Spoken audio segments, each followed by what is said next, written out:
वजीर आला उत्तर प्रदेश का बयान है जिसमें उन्होंने हिदायत देते हुए कहा है कि मरीजों के साथ बेहतर सलूक किया जाए, किसी किस्म की कोताही न बरतें। तफसील के मुताबिक वजीर आला ने आजमगढ़ डिस्ट्रिक्ट अस्पताल की pathology lab, emergency ward, CT scan ward, सफाई सुथराई, मेडिकल सिस्टम, दवाइयों की दस्तयाबी वगैरह का मुआयना किया। इसके साथ ही चीफ मिनिस्टर की जानिब से कोविड-19 के मुआयने के लिए जिला अस्पताल में लगाई गई ट्रूनेट मशीन का मुशाहिदा भी किया गया।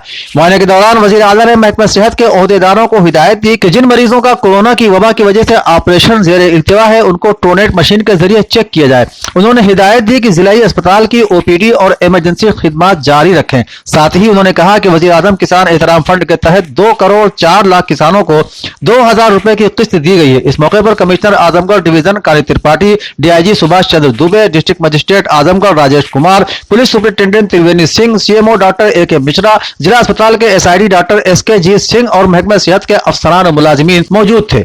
इसी के साथ ही एडिशनल चीफ सेक्रेटरी दाखिला और इत्तलाआत अवनीश कुमार अवस्थी का बयान भी सुर्खी में है, जिसमें उन्होंने कहा है कि अब तक फेक न्यूज के 1399 मामलों से साइबर सेल को मुत्तला किया गया है।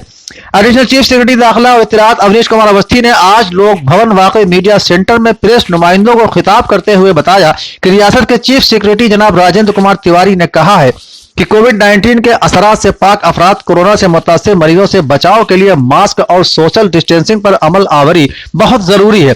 उन्होंने कहा कि नोएडा दिल्ली सरहद पर आमदोरफ्त करने वाली गाड़ियों को जारी पास गाड़ी पर ऐसी जगह पर चश्मा करें कि दूर से नजर आए, ताकि लीगल पास वाले अफराद को ट्रैफिक से दो चार न होना पड़े। साथ ही मनादी का बंदोबस्त भी किया जाए ताकि लोगों में बेदारी आए। दिव्य निगरानी कमेटी के जरिए बेहतर तरीके से काम किया जा रहा है।